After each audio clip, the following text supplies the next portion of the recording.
Everyone, and hello again if you joined us for part one earlier. My name is Joni Napier, and I'm the Program Administrator with Mental Health America of Kentucky, and thank you for being here with us today. This session is part of a statewide learning series designed to increase workforce capacity to address early serious mental illness and first episode psychosis. This virtual series is made possible by BSCA funds through the Kentucky Department for Behavioral Health, Developmental, and Intellectual Disabilities. Today's session will be held from 3:15 until 4:15 p.m. Eastern Time, and your attendance will be tracked. Please make sure that your full name is being used as your display name, and if it's not, click the three dots next to your name and click Rename to change that. CEUs are not being directly offered by us, but our team is happy to help you self-submit for those as needed. And please note that certificates of attendance are only available to those who attend for 50 minutes of the instructional hour, and will also allow for 5 minutes of wiggle room because we know that life happens. As you may have heard, this meeting is being recorded. The recording will be shared via our YouTube channel, and please make sure that you are muted. Please put any questions that you may have in the chat, and we will get those answered. Today's webinar is being led by Dr. Kristina Medero. Dr. Medero is a postdoctoral associate in the University of Minnesota School of Public Health Division of Health Policy and Management and the Hubbard School of Journalism and Mass Communications. A little bit of a mouthful. She is a researcher who focuses on how health disparities often stem from our stigmatized identities and how narratives influence how stigmatized groups may be perceived by the broader public. Her research aims to understand and support social groups that experience stigma. And with that, I will turn it over to Dr. Medero. Thank you, Joni. As Joni said, yes, my name is Dr. Kristina Medero. I am a postdoctoral associate, and really what those two really big associations mean is that I study health policy and I study how we talk about health policy in the media. And so I'm just going to share my slides. Just going to double check. Can everyone see them? Thank you, Joni. Great, and I'm so happy. I can see that we have some familiar names in the chat. And so I will keep track of those. If you have questions throughout, feel free to put them in there. I will have some time for questions at the end as well. And so if you were here for part one, it's the beginning will start kind of similarly.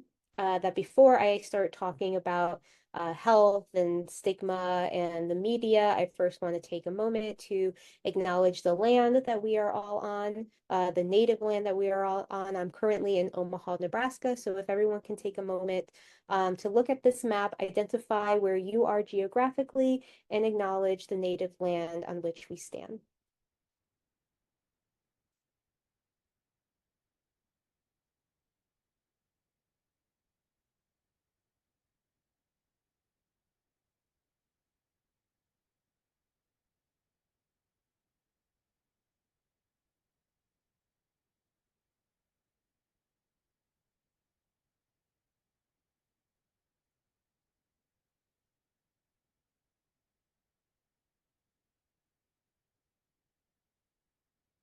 Thank you. I will also like to note that my funding comes from the Collaborative on Media and Messaging for Health and Social Policy, and we are funded through a grant from the Robert Wood Johnson Foundation.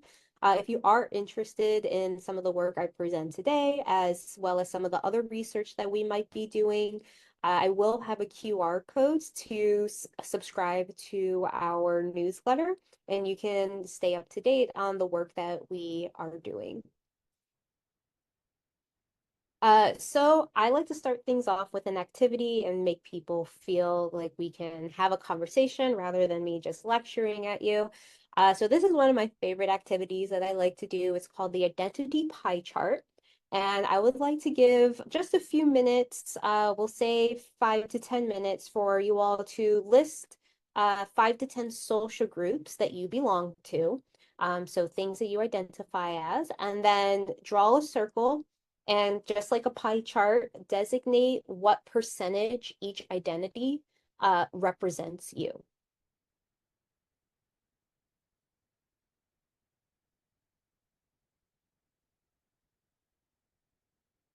about 5 minutes. I thought I saw some comment in the chat. How's everyone feeling? You feel like you have your identities? Anyone need a few more minutes?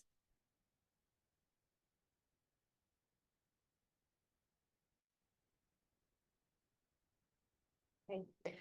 So I've done this activity quite a bit, so I have mine pre-written out. This is what I feel represents me. A little bit about where I come from. I am Latina. That is a very big part of my identity. I see myself also as a scholar, specifically Puerto Rican. So I grew up in South Florida, where there is a very big, diverse group of Latinos and Hispanics. And so that nationalism of where you specifically came from was also very important. I like to identify myself as a gamer.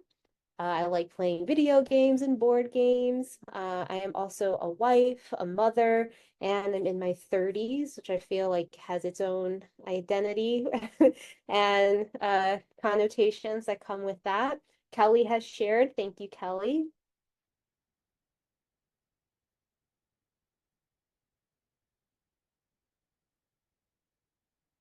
As just a family person in general. Yes, I like how you note that some of these identities overlap. Absolutely. Being Latina also overlaps with being Puerto Rican specifically.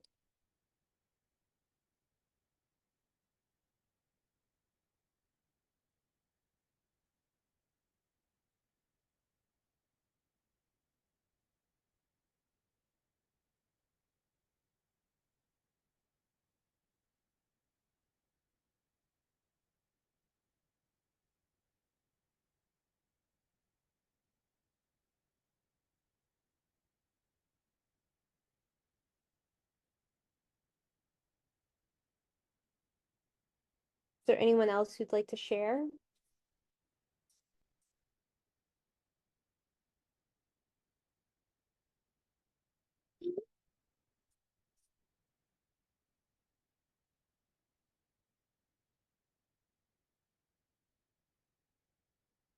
Okay. Well, what I think is important is that we recognize our identities and where we come from. I do have some questions about what you chose as your identities. So you can put this in the chat or you can unmute and we can talk about it. What identities were your largest piece? Christopher says 50% German.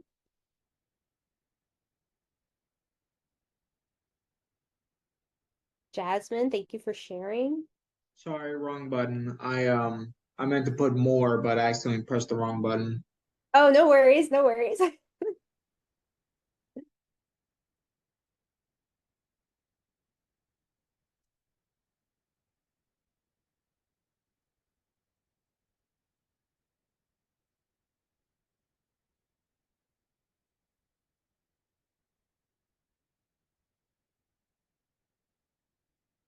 Thank you, Joan, or John.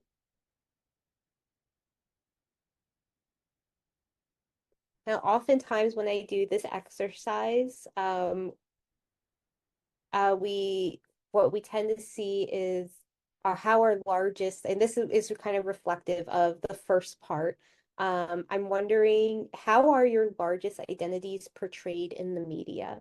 Because when I do this exercise, usually what people tend to identify as their largest piece is these pieces that make us uh, are are kind of these minority pieces or what these identities that are sometimes marginalized or stigmatized, that because we are part of this minority group or a lower status social identity, they very much are strong identities within ourselves. Many people don't note that they are male as a large part of their identity. People don't note that they are heterosexual as part of a major identity, or that they are white or Caucasian. For myself, I don't have the fact that I am neurotypical as part of my larger identity. So I would like us to reflect on why those were our largest pieces of our identities and how are those pieces portrayed in the media?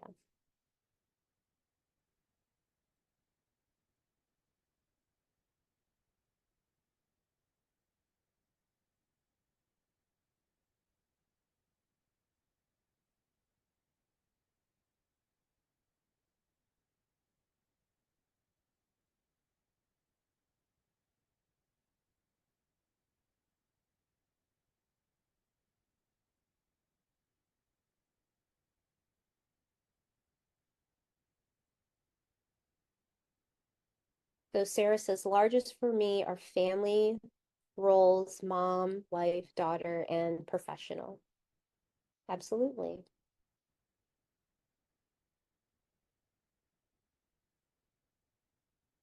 And so part one of this was talking about how sometimes there are specific social group. Oh, Jasmine, thank you.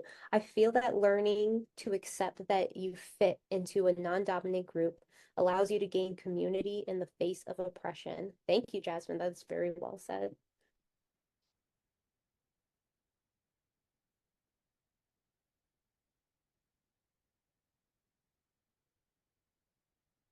Yeah, some of the, we talked a bit about stereotypes in the previous session. And so one of the major stereotypes I learned at a very young age, being Latina, is the over-sexualization of Latinas and having to look a certain way and dance a certain way and talk with a certain rhythm. And one, finding a sense of belonging in those media portrayals, but also recognizing your own individuality and being okay with going against those stereotypes.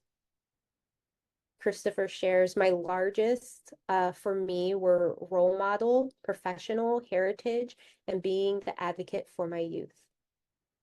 Thank you, Christopher.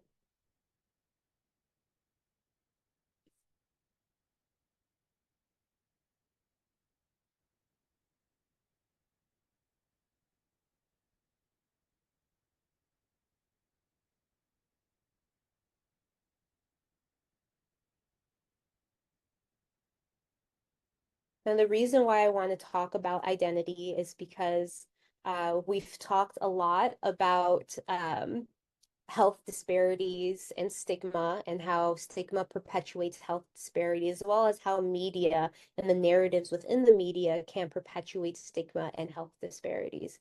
So what this part two is going to be about is that centerpiece in the middle of how narratives can be a solution to health disparities and stigma. Again, stigma is a communicative process that we talked about that in part one, and we talked about how the media often perpetuates these negative stereotypes and reinforces stigma. But part of my research is how can narrative also be the solution? And so again, we're going to go through a similar run through where I'll define some core concepts specifically to social groups based off the exercise we just did. We'll look at some stigma reducing theories and talk about how we can construct these new narratives. And we'll finish with another review and a reflection. So first, what's important to understand is that we all belong to social groups. We just all identified, I know, a handful of social groups that we belong to. And so those are in groups. These are social groups which we self-categorize. And then there are out groups. These are relevant social groups with which we do not self-categorize. And so what's important is the relevant social group. And the reason why that is important is that when we recognize our in-groups and out-groups and they are salient to us, we often participate in this social comparison.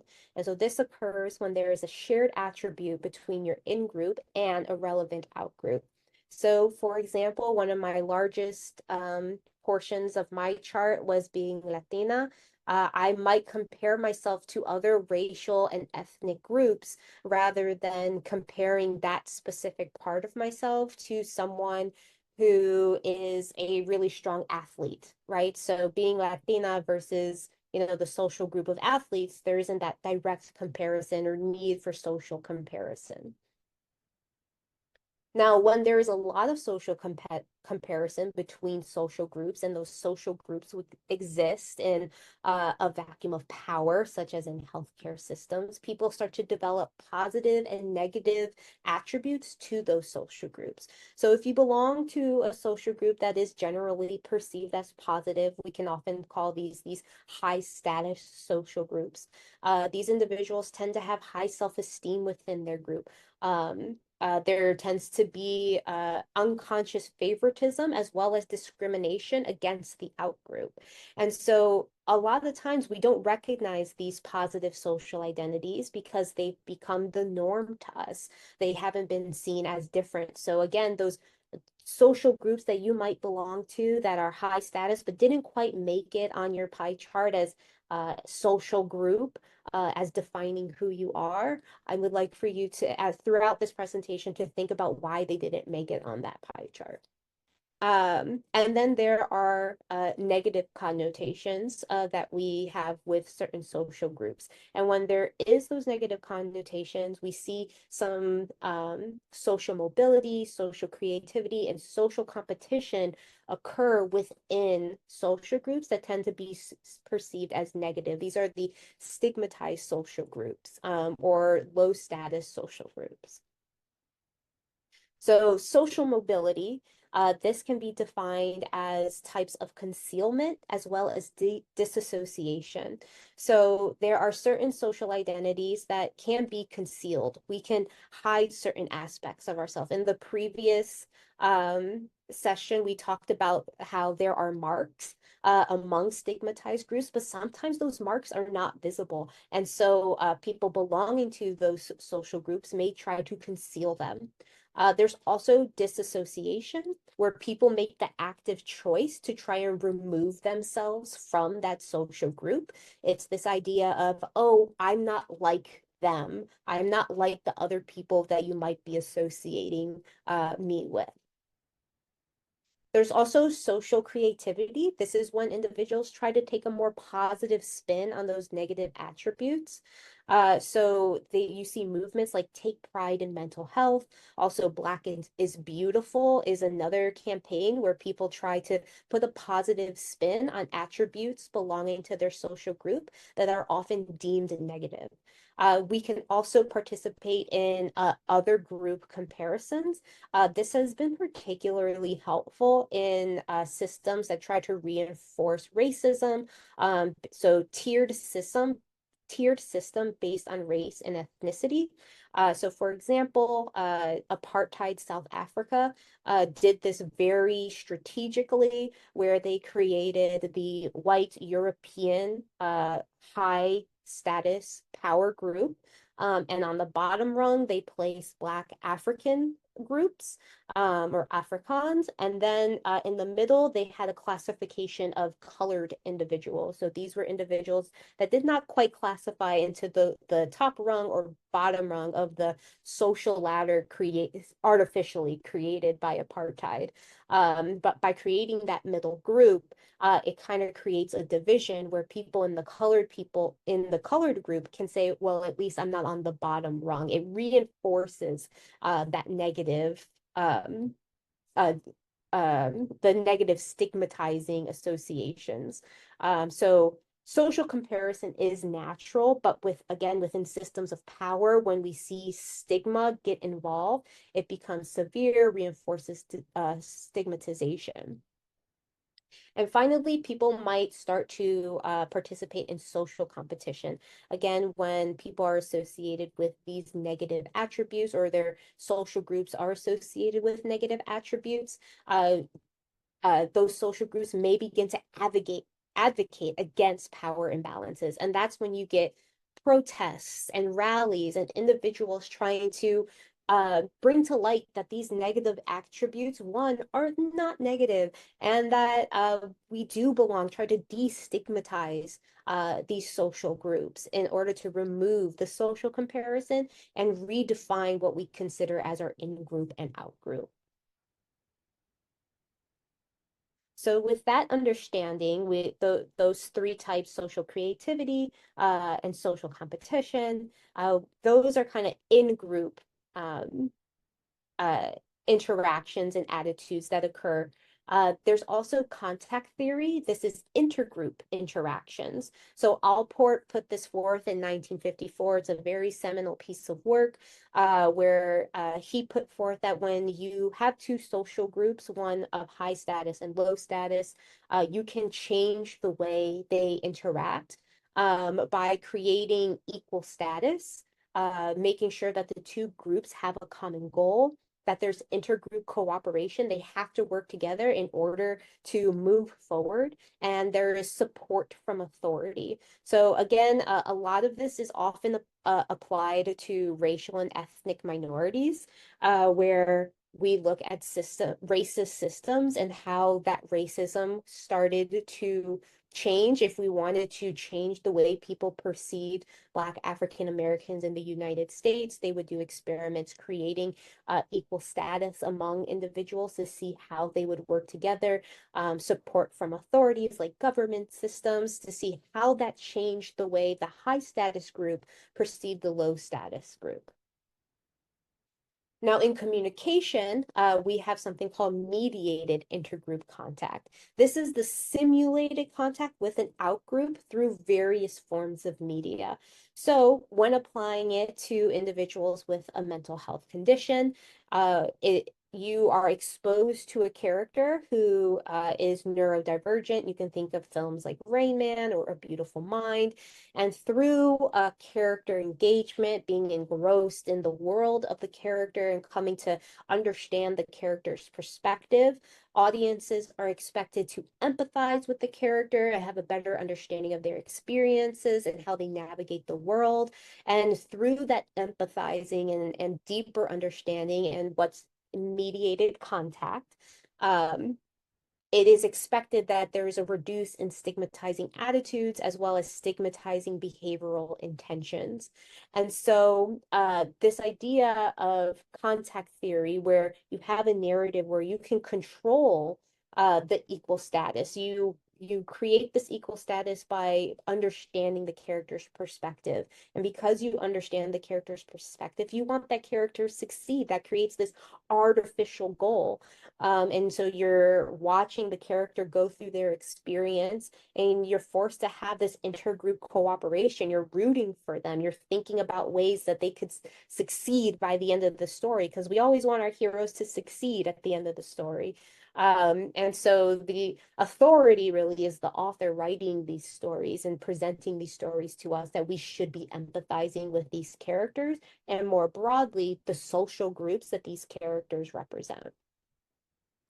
There are two prominent ways of looking at mediated intergroup contact. One is parasocial mediated contact, where you're predominantly watching the outgroup.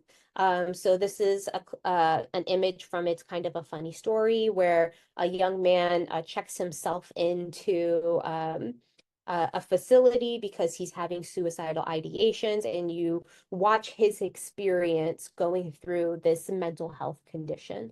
There's also vicarious mediated contact, where we are watching the in-group interact with an out-group. These are films like The Soloist, where the main character is Robert Downey Jr. He's very much a neurotypical character, but he's interacting with Jamie Foxx's character, who has schizophrenia in the movie. And because he is able to empathize with that character, it is expected that the audience learns how to also empathize with people who represent that social group. There's also extended mediated contact, and that is when we are watching an in-group member talk about our out-group member. So this is things like the news, where we're hearing stories about how this out-group is represented. Now, I very much want to acknowledge that when I say out-group, I'm very much equating that with the stigmatized group or the lower status group. The reason why I'm doing that is because that is how it is written in the literature, in the academic literature. My dissertation was actually poking holes at that flaw. And so my first step in research was trying to understand how these different spectrums of mental health are portrayed in the media. And so I believe this is the paper for why I was asked to come talk to you all. So what we did is we looked at people's initial attitudes and stigmatizing attitudes and behaviors toward individuals with a mental health condition. We then exposed them to two different either a story about an individual who had paranoia, schizophrenia, or an individual who had depression and PTSD. And then we did a post-test to see how their attitudes toward mental health changed. And so what we found was that individuals were more likely to identify or empathize with that character who had depression versus the character who had schizophrenia. You can see there's a pretty substantial difference there. And so there were some we try to speculate as to why that might be. It could be familiarity, it could be the severity of the condition, all the stigmatizing attributes that we talked about in part one, kind of reinforcing this lack of being able to identify or empathize with the characters being presented in the narrative. And so from those findings, we ultimately recognize that, yes, it is harder for people to identify with a character with a more stigmatized illness. And because identification was associated with attitudes and intentions to socially distance, meaning that they didn't want to interact with individuals with a mental health condition, that it is very important to create empathizing stories for these mental health conditions that are perceived as being more severe. So we talked a little bit about how we can present multiple stories and different types of stories to kind of change those perspectives and hopefully increase the general public's ability to empathize with these characters and representations of the mental health conditions.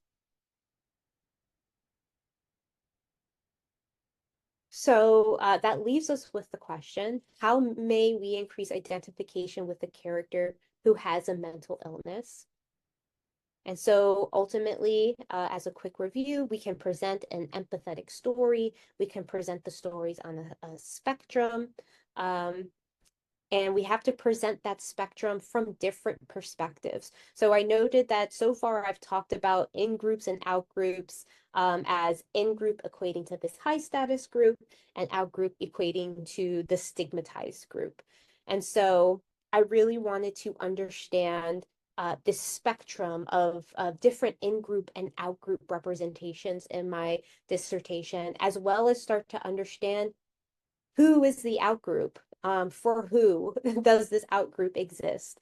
And so in order to better understand how representation of in-groups and out-groups impacts our attitudes toward each other, not just for those who identify with this high status group, but also for those belonging to the stigmatized group, I had to look at both groups. And so in 2023, I got 764 participants. About half were diagnosed with depression and half were not diagnosed with depression. The average age was about 54 years old. They were predominantly non-Hispanic white, female, and we had half who had at least some college, half that did not attend college at all, with a median income of about 50,000. And so I was trying to test this spectrum of representation. So I found this story. This is from the show You're the Worst. It's on Hulu if you're interested in watching it. But it's about this young woman, Gretchen. She has clinical depression and she is in this partnership with Jimmy on the left, the man. And in this particular episode, she's going through a depressive episode and she's trying to decide whether or not to disclose her condition to her new partner, Jimmy. And so traditionally, when people study this topic, they would consider Gretchen to be the out group and Jimmy to be the in group, and they would present it to the general public and see how that changes their attitudes. But I also wanted to understand how individuals with depression perceived both Gretchen and Jimmy and how that impacted their attitudes as well. So kind of flipping the script a little bit. And so the results from that, we found that people could identify the main character. So the manipulation worked. We were able to take that story and split it up into 3 different versions where Gretchen was presented as the main character, meaning that the story was told from her perspective predominantly. One version where Jimmy was the main character and the story was predominantly told from his perspective. And then somewhere in the middle where they were both kind of the main character, there was a 50-50 split. And so people felt overall more capable and willing to participate in intergroup interactions, meaning that they were willing to participate with their outgroup, whoever that was, after watching the narrative, which falls in line with the theory and everything that I've presented so far. And when it came to character engagement, however, we see that those not diagnosed with depression did not identify with Jimmy more than they did with Gretchen. In fact, individuals, or regardless with whether Jimmy was the main character or not. So you see in the 2 bar graphs on the left, individuals diagnosed with depression identified with Jimmy more when he was the main character, or identified with Jimmy more when he was the main character, identified with him more when he shared that main character status, and identified with him more when Gretchen was the main character when compared to those not diagnosed with depression. Now, you see a similar pattern when identifying with Gretchen or being able to see through her perspective, but that difference is much larger. So again, it's that belonging to a similar social group allowed them to better understand her perspective, even when she was not the main character. And so what we also see is that those not diagnosed with depression barely connected with her when she was the main character. So that 4 there is neutral. Did you identify with Gretchen? That is, I neither identified or identified with her. They were just kind of in the middle. They watched the narrative and that was about it. Now, the reason why identification is so important is because for those, again, not diagnosed with depression, it was associated with more positive attitudes toward individuals with depression, as well as related to supporting policy for those with depression. And so that's very much the theory that is often studied in communication. That's the pattern that is often talked about. You present the general public a story about an individual with a mental health issue. And then after they watch that narrative, they're able to empathize with that character and thus with that broader group the character represents, changing their attitudes and increasing their willingness to support policy for that group. Now, for those diagnosed with depression, it was a little bit more complicated because they already had this high identification and belonged to the social group and likely already supported policies in favor of their group. It was really dependent on their knowledge of depression, as well as their income associated with depression. And what we can speculate from that income association is that is a disassociation social comparison occurring, that individuals with higher income, also diagnosed with depression, may be less willing to support policy because they already have access to resources and in order to get treatment for their depression. And so then less likely to support policies for individuals who may not have access to those same resources. Again, that higher status group being a higher income earner being the identity they associate with. So key takeaways from this study was that mediated intergroup contact may increase intergroup interaction and tensions, which is great, but that the behaviors were predictable among those not diagnosed with depression, but less predictable for those diagnosed with depression. And so ultimately, we need to continue to study narrative effects on stigmatized and underrepresented groups, which was really the point of my dissertation, is that we are saying that these narratives are being helpful and creating these more positive attitudes towards social groups, but we're not understanding the other side of the story. These positive stories may very well be harmful and reinforce self-stigma, which is not as frequently studied, and is a very important attribute to think about when running these tests. And so as a review for what we've discussed so far, we've talked about stigma, health disparities, and media narratives, talking about how changing the narrative might change the attitudes and behaviors towards certain stigmatized group. Changing that dominant narrative is very important. So I would like to move on to this reflection. I think we have about 15-20 minutes left. What narratives about mental health and psychosis do you hope to see in the media? So in part one, we talked about the negative representations that we've seen. What narratives do you hope to see that you think might change that dominant narrative?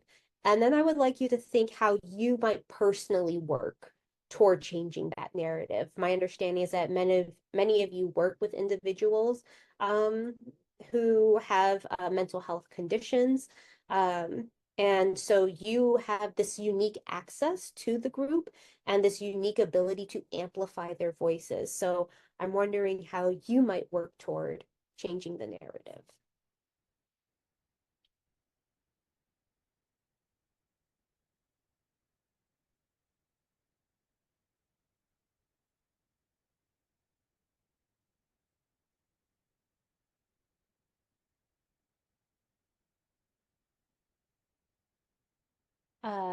Mikhaili says, I teach mental health class at a high school. I think just taking this information to the students and talking to them about it will help. Absolutely. I will say the youth are starting to change their perspective. It's harder to run these studies among college-age students because they already have a more positive outlook on mental health and mental health issues. And so that is definitely hopeful news for the future and how the general public perceives mental health conditions. Thank you, Mikhaili.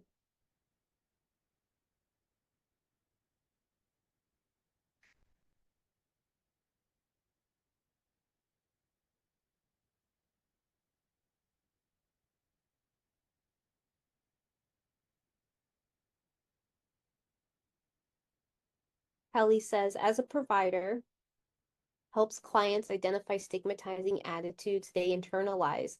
For my college students, have them look at current research and look for limitations or gaps. Absolutely.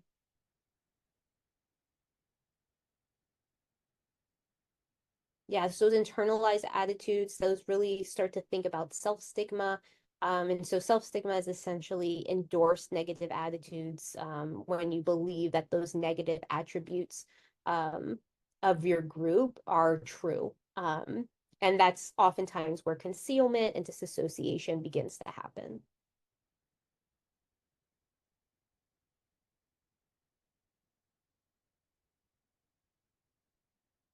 Jaleesa says, I hope to see more normalization of people of color, BIPOC individuals seeking and accessing mental health services providers who represent their identities. Yes, absolutely.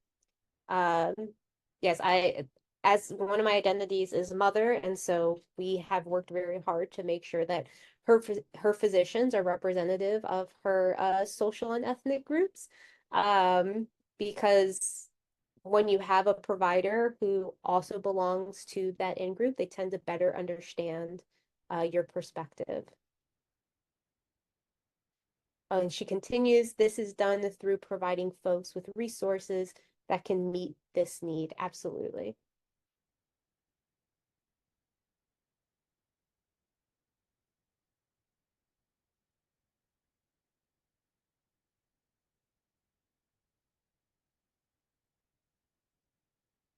These are great reflections.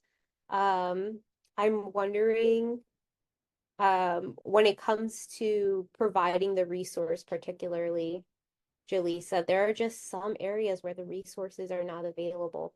And hopefully changing those narratives will somehow increase access. But I would love to maybe discuss further how to increase resources where the resources are just not existent.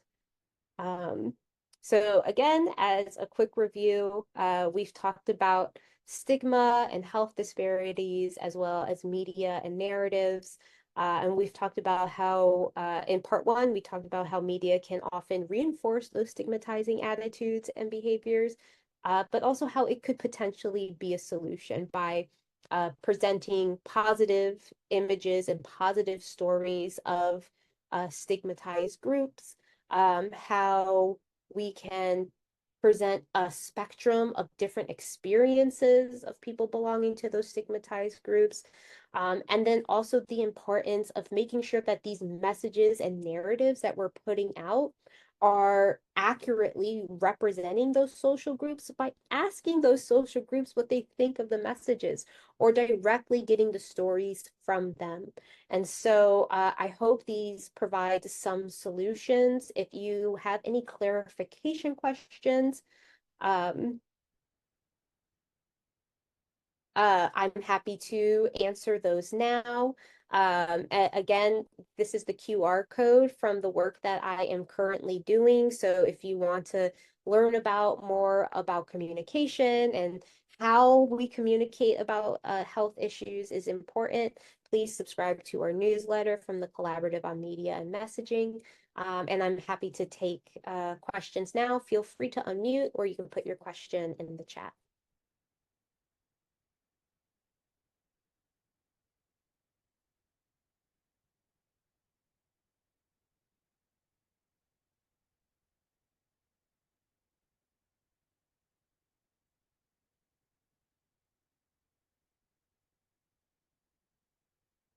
While you all are thinking of questions, I believe it was Christopher in the last session who asked about solutions to narratives and stories. I hope I can call him in and ask if this half of the presentation was able to effectively answer his question, as well as in regards to solutions toward those negative representations.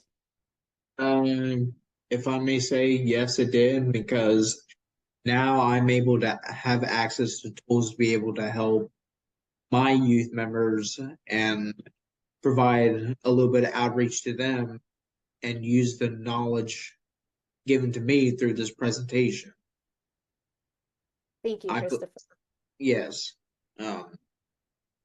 I really do appreciate the input given here today. Thank you. I am happy to provide. As you guys can see, my email is up there at the top. So if you do think of questions later on or want additional resources, feel free to contact me personally as well.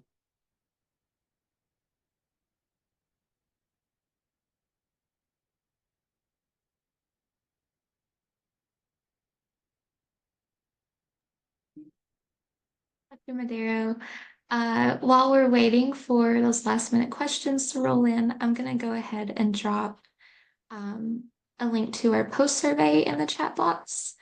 If you are requesting a certificate of attendance, please do so through that link. It's a very quick survey, it takes 2 or 3 minutes.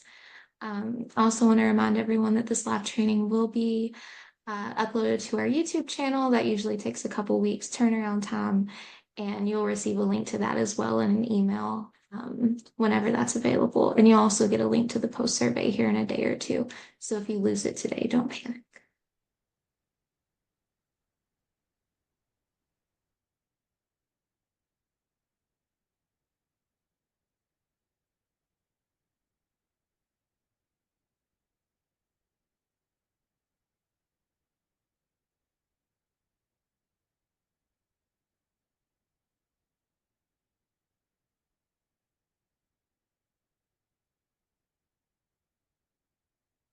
Well, I'm going to go ahead and stop sharing. Well, thank you everyone for coming today. And thank you, Dr. Medero, so much again for your time. This was great and very informative. Like I said, this lab training is eligible for certificates of attendance, which you can request through that post survey. If you have any questions for us, please feel free to email us at mhaky@mhaky.org, or you can reach out to me directly. It's joni@mhaky.org.